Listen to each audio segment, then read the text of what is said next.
This is episode V, Valentine Special, Love with Jody Moore.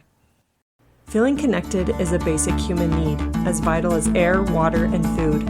I'm here to talk about bridging the gap between ourselves, our friends and family, life partners, and anyone we come in contact with so we can more fully experience connection. I'm still pinching myself that this really happened, this interview with Jody Moore. I can't wait to share with you our conversation, and I'm not going to waste another minute. So here we go. Okay, so I'm here with Jody Moore, dreams come true, right?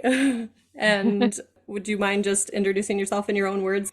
Yeah, I am a life coach. And what that means for me is that I work with people on their mental and emotional health, people who want to either strengthen or improve themselves mentally and emotionally to just make it easier to navigate life's challenges, relationships, confidence, all of that, parenting, and or to achieve goals. And so we also actually in the last couple of years have added a business coaching program. So I do life coaching and business coaching. I have 4 kids and a cat and a dog, and live in Spokane, Washington. And I've been doing this now about over 9 years, and it's the most fun ever. Wow, that is so So neat. Well, thank you so much for being on my podcast. I know that I've been impacted by your work so much, so I appreciate you taking the time to be here for me. thanks for having me. I'm happy to be here. Yes. So it seems like life lessons are so much clearer in retrospect. Why is that, right? But what Mhm. is an experience that you've had that has strengthened your character, especially as it relates to loving others? Where should we begin? Yes, right? I would say the one that stands out the most in my mind is I had a boss that I struggled with, which prior to that, I had a whole bunch of bosses that I loved that were just really great mentors to me that I learned a lot. And I just always had solid relationships with my bosses. I had many that were great, worthy of respect and that really valued me and appreciated me. And so then when I got this boss who I didn't have that kind of dynamic with. Hmm. I was very confused.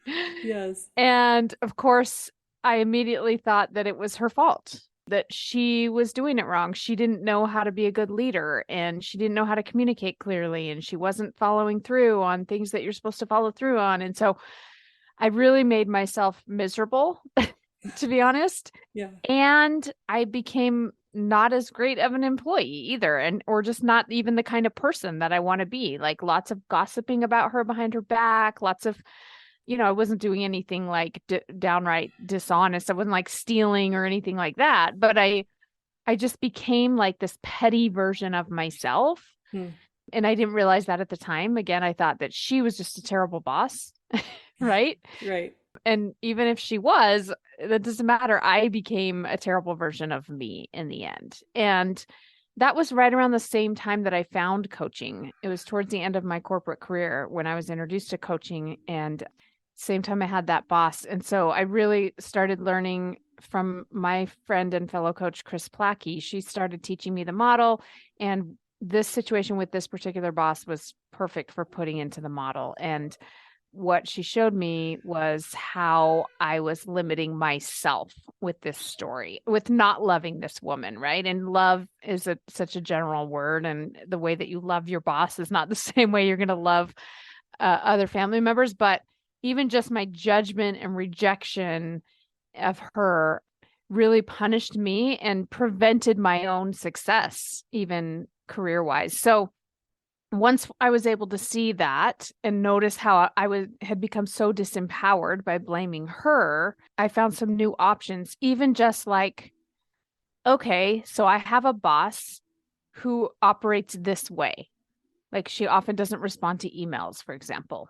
Hmm. Right. And what made matters worse was that she lived in Arizona. I lived at the time in California. So we didn't even see each other face to face. It was like a long distance relationship. So that made communication challenging. Anyway, okay, I have this boss that doesn't tend to reply to emails and yet wants me to check in with her before I move forward. So, given that's the situation, those are the circumstances, now what? How am I going to be the excellent employee that I know I am? And that question, rather than what's wrong with her? How did she get that job? Why Hmm. doesn't everybody see? The question of how am I going to create what I want for myself and be who I want to be, given this is the circumstance, was so much more useful because I realized, okay, what I need to do is email her and say, this is the way I'm going to move forward with this project. If I don't hear back from you in 48 hours, I will interpret that to mean, yes, that sounds good, and I will run with it. Once again, through coaching, I realized, wait a second, I can still achieve what I want here. I just have to work with what I've been given. Then, of course, that set me free. And in hindsight, that woman who was my boss, I haven't talked to her since I left that company. I have no idea what she's up to, but I am appreciative of the opportunity it gave me to have to grow and evolve. And I Yes, think that's what difficult people do, right? Is give us that opportunity. for sure. As hard as it is in the moment. Yeah. Yeah. I love that. How the power was turned back to you and it was in your control to control who you were as an employee and as a person and what you wanted to be and do instead of just being woe is me and this is my boss and my situation. So, along with that, it was mind blowing when I learned from you that love comes from us. It's not from somebody else. If you had said, "Oh, my boss doesn't like me," or "He doesn't love me," those types of things, again, it takes our power away if we are giving it to somebody else. So, how do we generate that love within us then? Yeah, so the way I always talk about love and the way that I also found it really mind-blowing to think about, because we always say, I want to feel loved, right? Love, ED, loved. I want to Hmm. feel loved. Well, feeling loved is not actually a thing. Okay. Love is an emotion that you feel in your body. And you can have the thought, he loves me, or I am loved, or I'm lovable.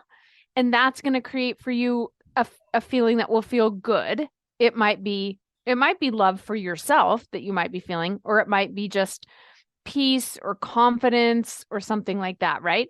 Hmm. But ultimately, our thoughts create our feelings. Other people's thoughts don't create our feelings.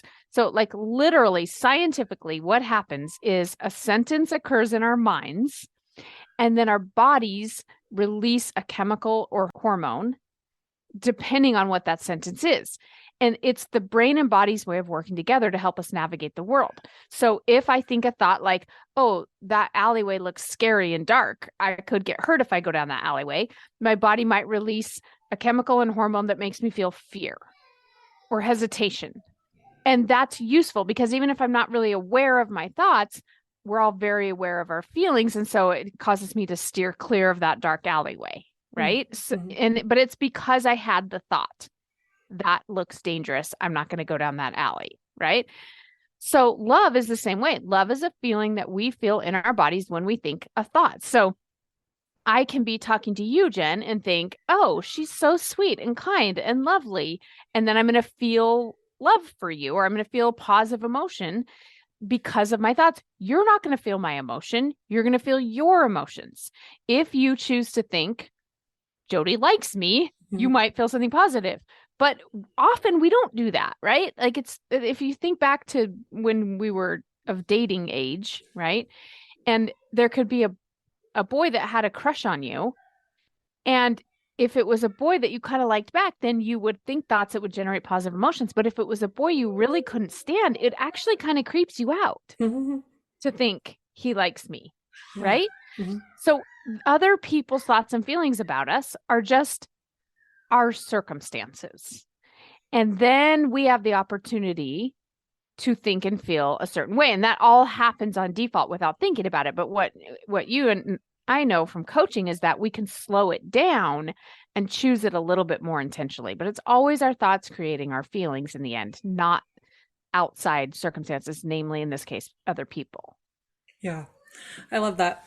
I appreciate you so much as a teacher because I feel like you're so good at bringing those profound truths back around or telling new stories in a new way, but still with those same principles. And again, I fall into the trap of, oh, I've said this before, so people understand it or they know it, but you're just so Mm. good at repeating and again, keeping it fresh, but just always circling back around. And I love that about your coaching and teaching. Thank you. Yeah. So now on to more like romantic love, like we were talking about. There's different Yeah. types of love. Do you feel like you have a story or an experience that defines your relationship with your spouse? Yeah. I mean, let me just be really candid that it is my relationship with my spouse, just like all of my relationships, I guess, in hindsight, is dynamic. Mm-hmm. And so, I remember when I got married, my dad said to me, just don't forget that in a marriage, there's good days and bad days, and there's good years and bad years. Mm-hmm. And that's been really helpful to me because I think it's tempting when you're in a bad year or a tough time or a tough week or month to think maybe I made the wrong choice or married the wrong person or our marriage is doomed, we're headed the wrong direction or any of that.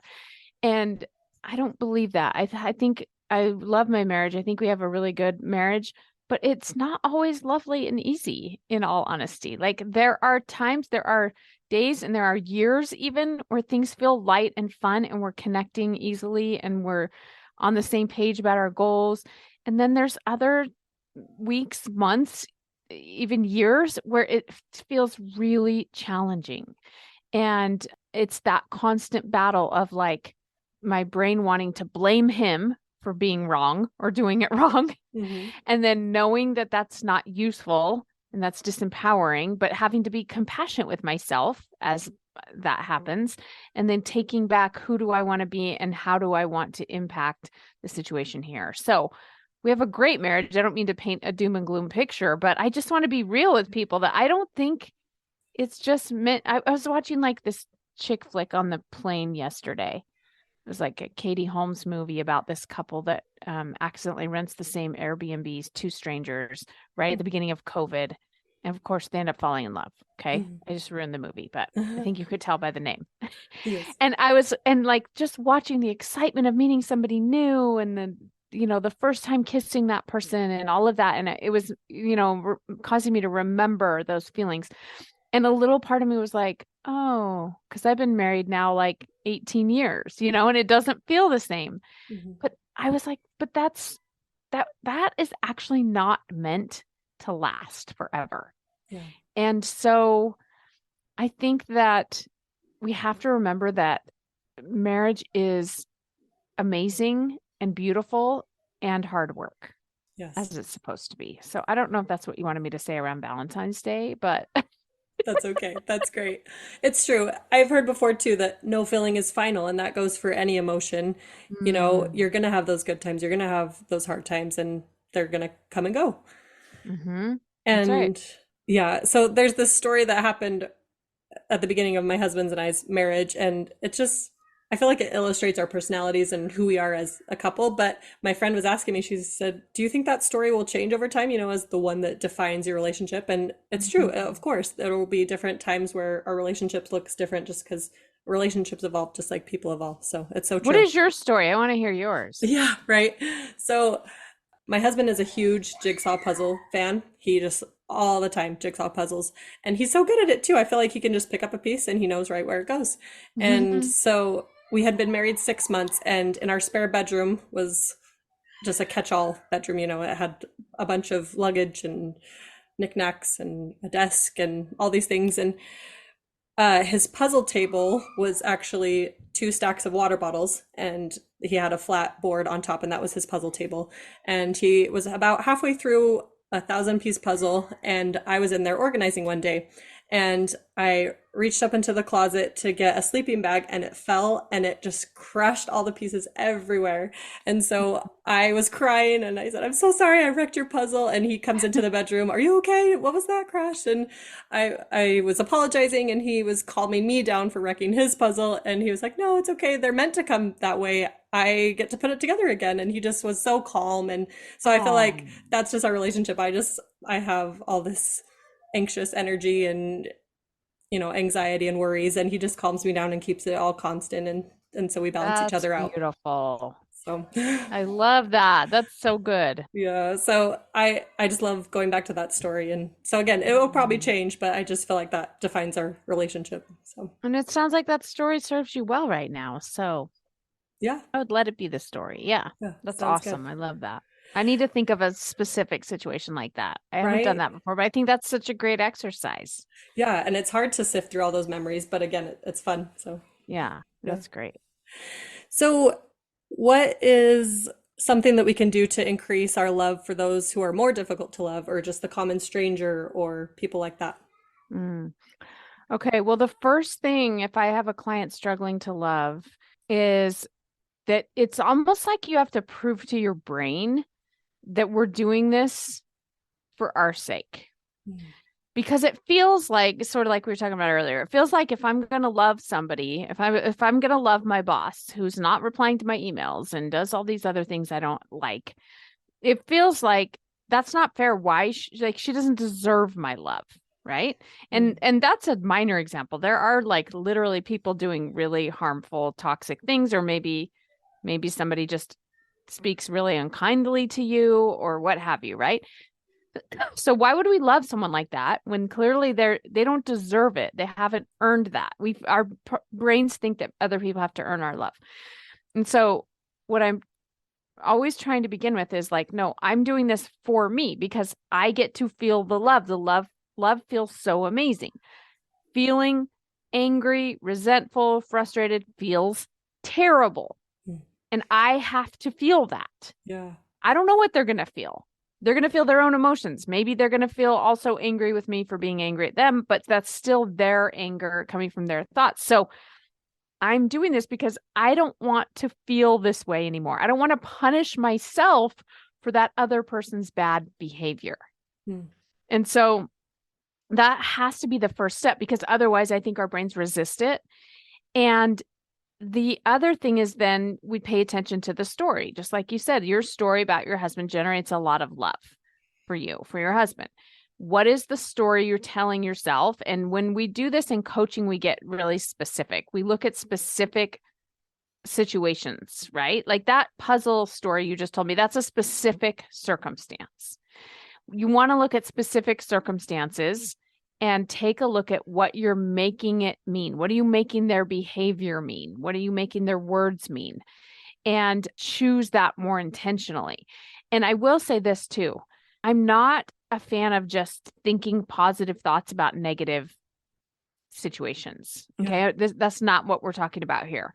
We're talking about finding a more empowering thought. And if we're trying to get to love, you can love someone and still have boundaries. I think we think of love as just like let people do whatever they want and walk all over you, and we people please and we do all kinds of not useful things from love. That is not love.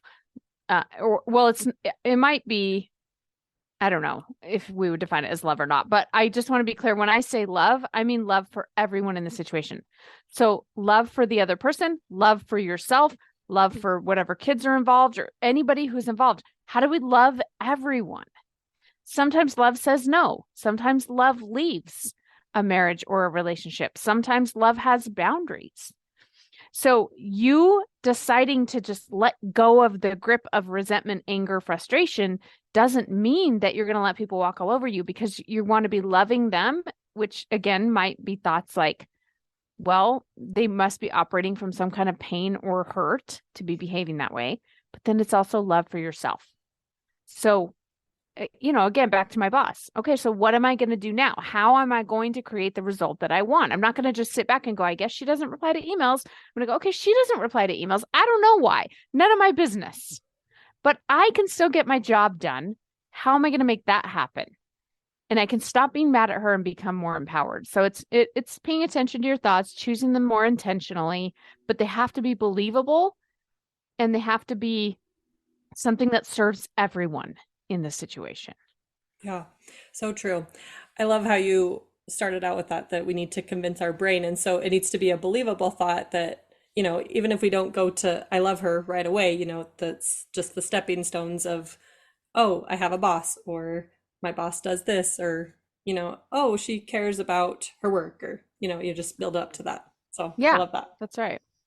And I will, sorry, let me just add on Very this good. thought. When I was certified as a coach at the life coach school, part of the way that they train us there is like when I'm coaching someone, I have to be neutral, right? I have to Mm. hold neutral space and Yeah. help my clients see what's going on and work through it. And part of that is whenever what they want coaching on has other people in the story, which it often does, I am trained to love everyone in the story. So when a client comes on my call, right? And maybe they start talking about their daughter-in-law who doesn't ever let them see the grandkids or something, right? Mm-hmm. So first thing is, as soon as my client comes on the call, I'm like, I love this woman. I don't know this woman. I maybe have never talked to her before in my life, but I love her. I've trained myself to just think loving thoughts like she is amazing and she's a mess, just like all of us. And she's so lovable. I love her. Mm-hmm. And then as she starts talking about her daughter-in-law and telling me all the things that her daughter-in-law does that she doesn't like, my next thought is, I love that daughter-in-law. I love her. She's just a human being. Like what we have here is two women, two human beings in the world trying to feel good about themselves, trying to get their needs met, trying to navigate a relationship with each other. They're both so lovable.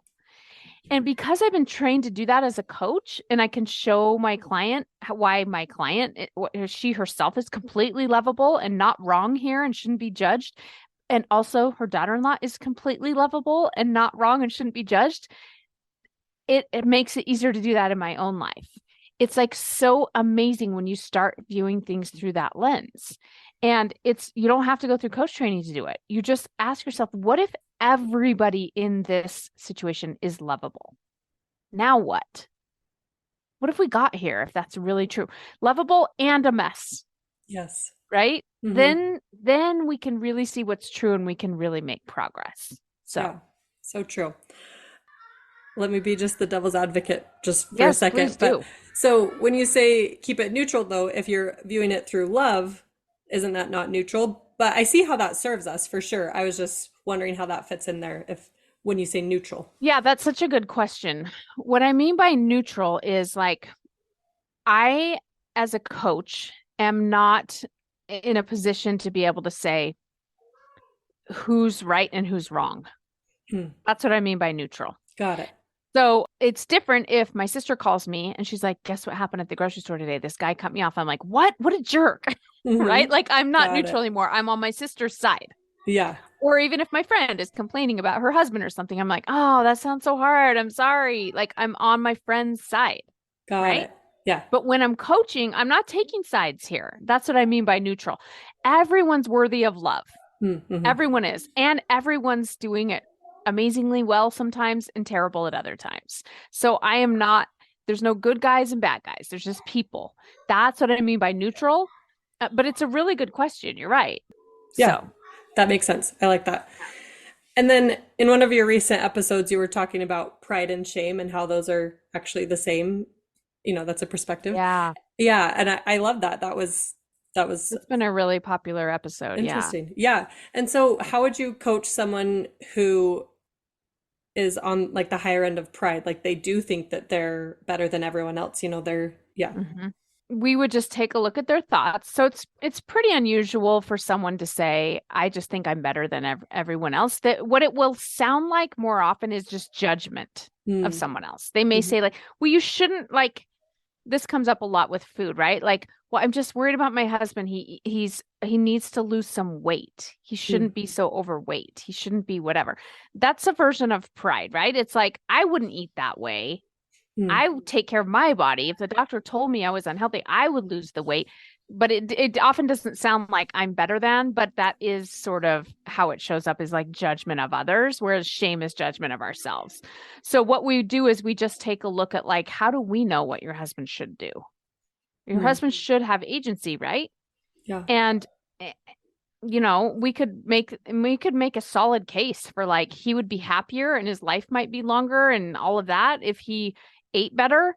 But we could also make a solid case for like he gets to live however he wants and his agency is an important part of his life experience and we're just in judgment now and we can't control him and trying to do this weird dance where we don't want him to feel judged but we're trying to control his food. It doesn't seem to be working. So we just take a look at the thoughts, but it usually shows up as judgment of others.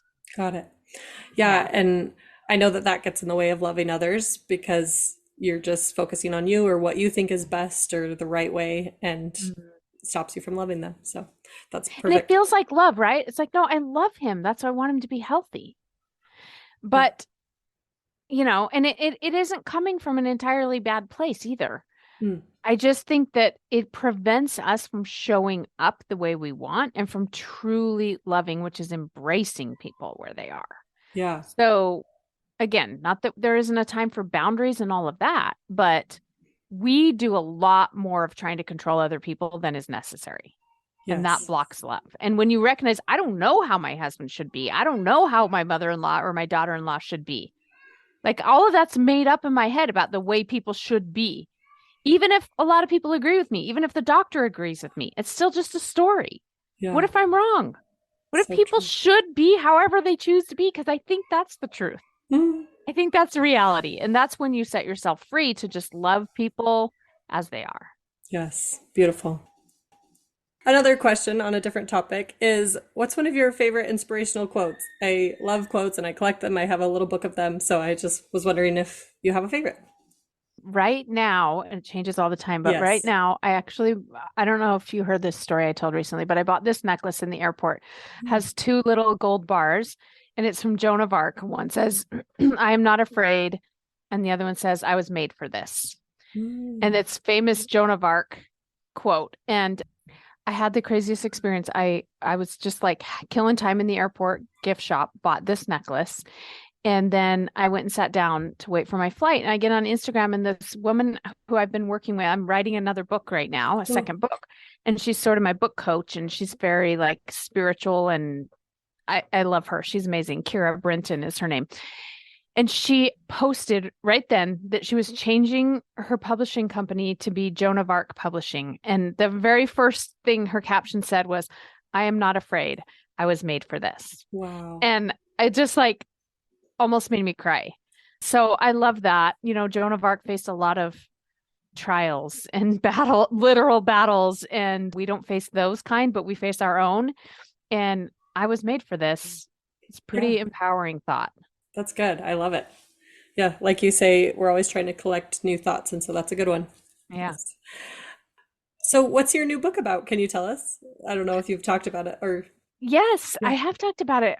I'm just in the beginning phases of it, so I'm not sure yet what it's going to turn into, but I really want to share stories that free all of us a little bit from some of the thinking and the stories that we were raised to, socialized, if you will, to believe around things that create like scarcity around money or shame or pride, like we were talking about.